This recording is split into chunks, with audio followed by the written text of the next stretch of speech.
Tourists are avoiding Florida like it has emotional herpes. Florida tourism is down, beach businesses are dying, and the people are somehow surprised about it.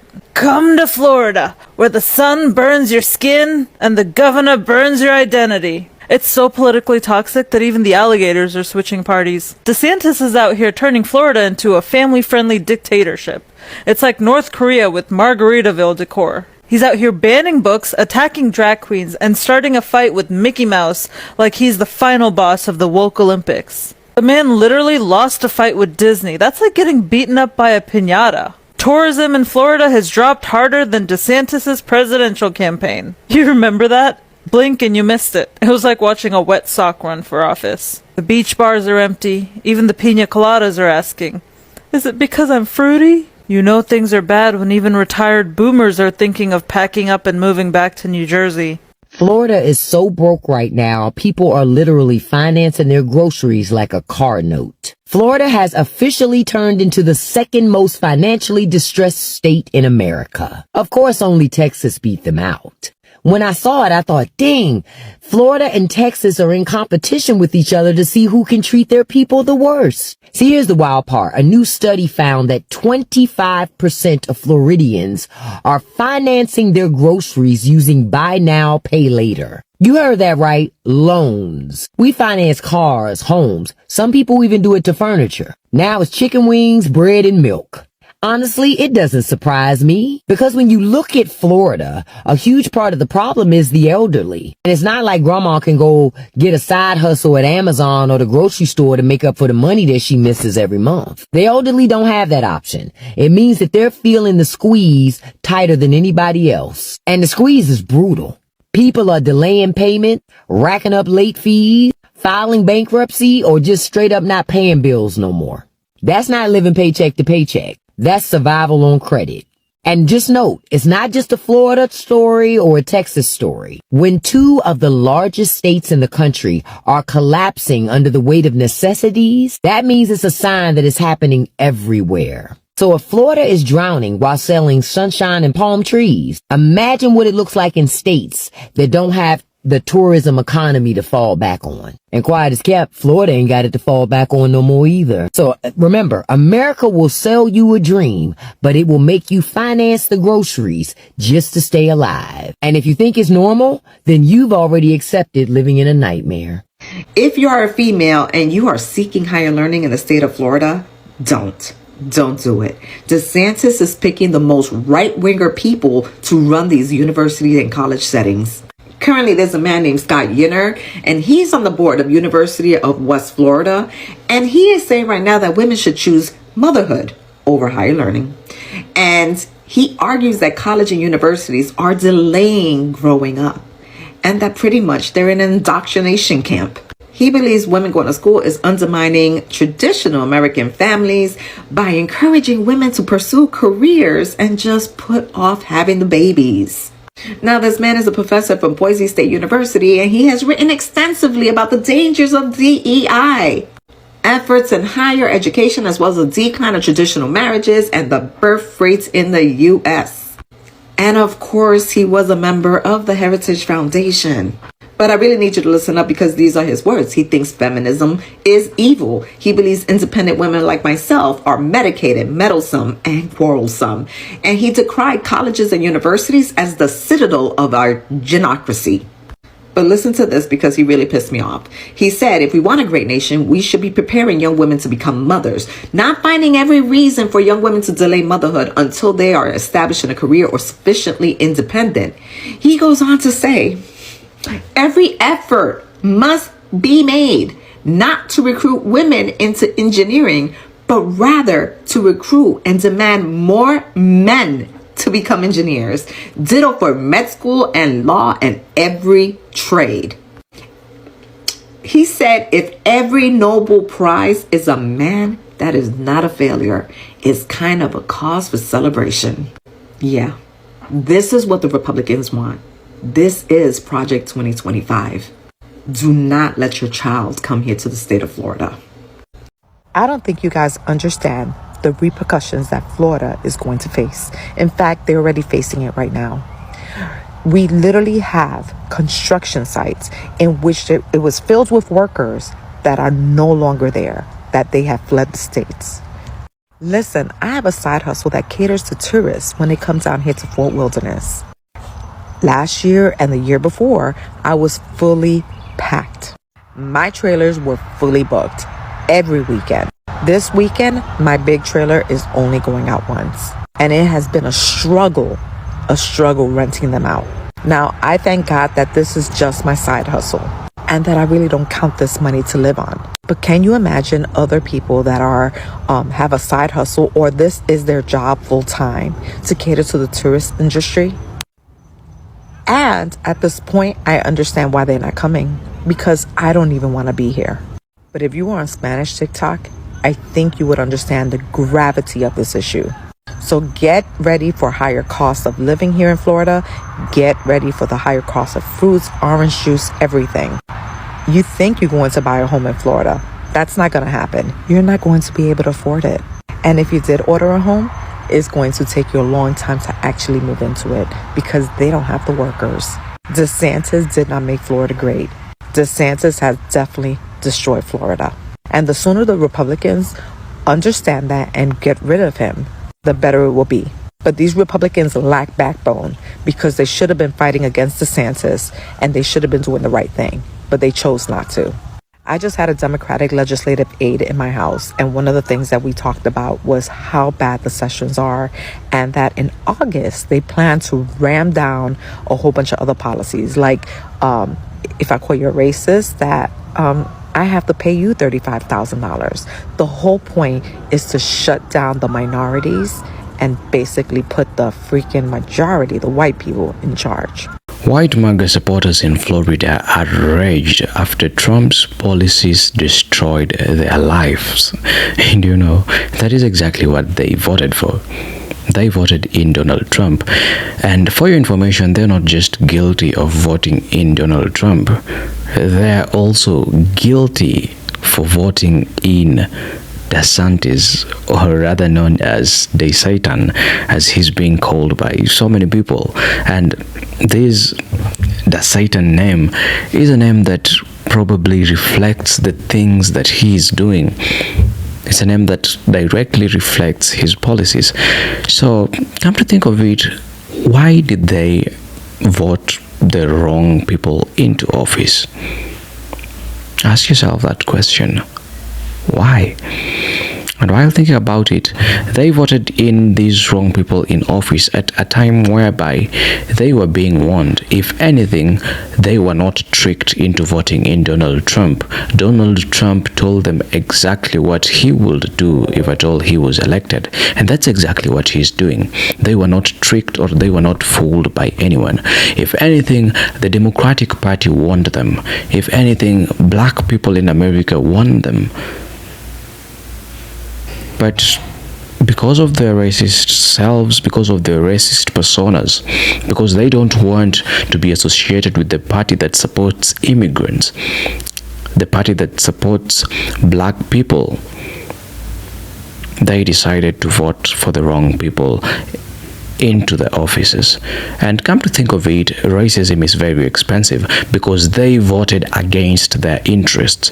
We have so many Cubans, so many Latinos, so many people there, so many immigrants who voted for Donald Trump, and right now they have had their families deported. So that's definitely voting against your interest. Anyone with a sane mind will tell you that that's voting against your interest. And we all know that 60% of Florida, actually more than 60% of Florida wanted this because this is what they voted. They voted red. And it's quite unfortunate that the small fraction in Florida that voted blue is currently being forced to go through all these just because the bigger fraction voted red. It's quite unfortunate, and for them, I'm very empathetic with them, but it's quite unfortunate that that's how things turned out. And from the look of things, because they are regretting, it's somehow that it's somehow suggesting that Florida is about to flip blue. Yes, you had me right. Florida is about to flip blue, and it's evident in these mayoral elections that are being held in all across these cities in Florida. So this is exactly what we'll be discussing in this video. Let's get to watch the videos, and then thereafter we'll come back here and have a great discussion. I've put together videos that are so insightful, videos that you'll really enjoy and that they will shape your thinking. So let's get to watch the videos, and then thereafter we'll meet here. If at all it's your first time watching this video or watching this channel, then please give it a thumbs up, and also consider supporting this channel by sharing the video and also by subscribing. Please, let's support these liberal media channels that do relay the truth, regardless of the fact that the mainstream media decides to ignore these kind of stories. It's official, Florida is one of the most corrupt states of all time. Out of Destin, Florida, a property owner who donated $250,000 to Ron DeSantis' campaign recently sold his beachfront property here in Destin, Florida. It's going to be repurposed to extend the park that is currently next to it. That isn't the issue here. The issue is that this property that once again has absolutely no buildings on it, no improvements on it, was sold for $8 million. And DeSantis bought it from that guy who spent $8 million for $86 million. This comes on the heels of DeSantis donating $10 million from a state lawsuit that we received a bunch of funds for to his wife's charity. And just when it wasn't bad enough, DeSantis said that people under 50 do not need comprehensive health coverage. A man whose wife battled cancer on government subsidized health insurance under the age of 50. The corruption is just getting out of control, but $86 million for one of the richest neighborhoods in Florida from one of his donors, it reeks of fraud, and it needs to be investigated. Florida beaches are empty because racism don't pay the bills. Now, those beaches and businesses are empty in Florida, and the business owners are scratching their head. They're like, I don't understand what's happening and why this is going on. This is what happens when you build your entire platform on bigotry and fear. When you spend years attacking immigrants, the very people who visit your state, spend money in your hotels, eat at your restaurants, buy your tacky ass beach tiles. Don't act shocked when they stop showing up. And understand, it's not just tourists who aren't coming to Florida. When you squeeze the working class like a lemon, there is no juice left for joy. You think people got beach money right now?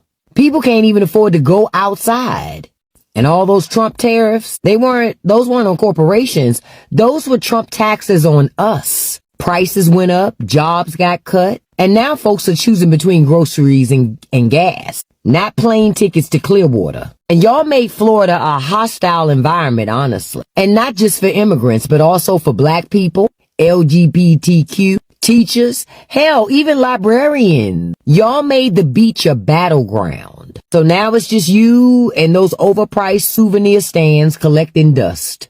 And now conservative business owners are mad. But they're mad at the consequences of the policies that they voted for. Baby, this ain't karma. This is cause and effect. Conservative policies destroy communities, period.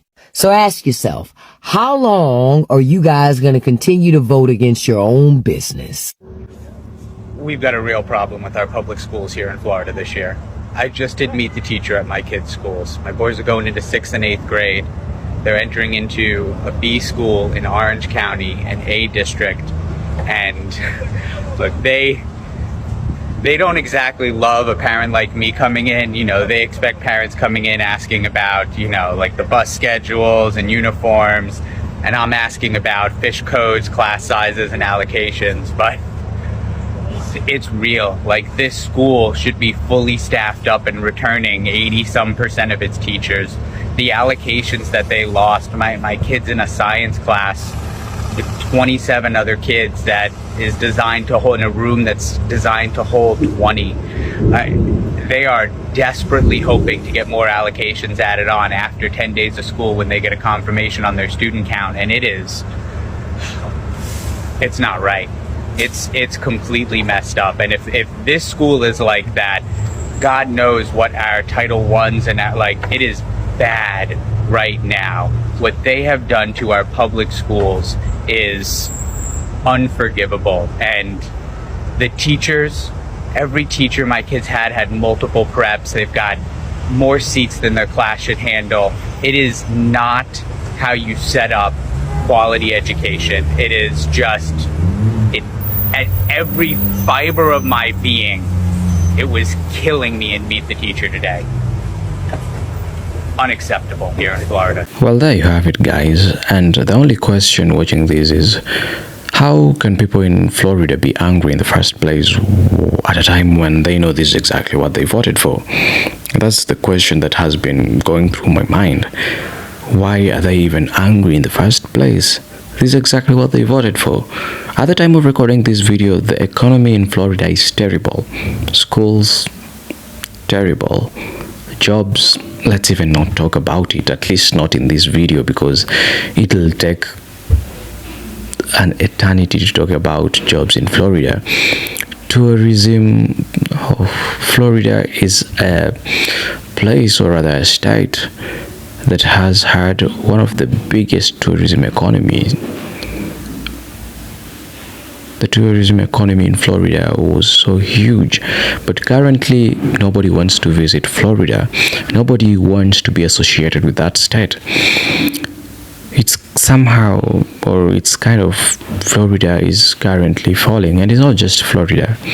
So many red states are crumbling down. It's like these red states are in some sort of race to the bottom, kind of competing which state mistreats its citizens more, or which state will frustrate its citizens first. And it's quite unfortunate that this is what is going on, but that's exactly what they voted for. They made a decision, and unfortunately every choice has a consequence, so they are just finding out the consequences of their actions. So I think I have zero sympathy on all those Maga supporters who voted in for Donald Trump, and right now they are regretting their vote. That should be exactly what they should be expecting. But anyway, having said that, I'd just like to end the video here. Let me know what your thoughts are concerning all these. As usual, I am your presenter and your host, Kachina, and if at all you did enjoy the video, then please give it a thumbs up, and also consider supporting this channel by sharing the video and also by subscribing. Until we meet again, I hope to be seeing you in the next video. Please, if you've not yet subscribed, I don't know what you're waiting for. Please subscribe. And until then, bye and have a nice time. God bless you.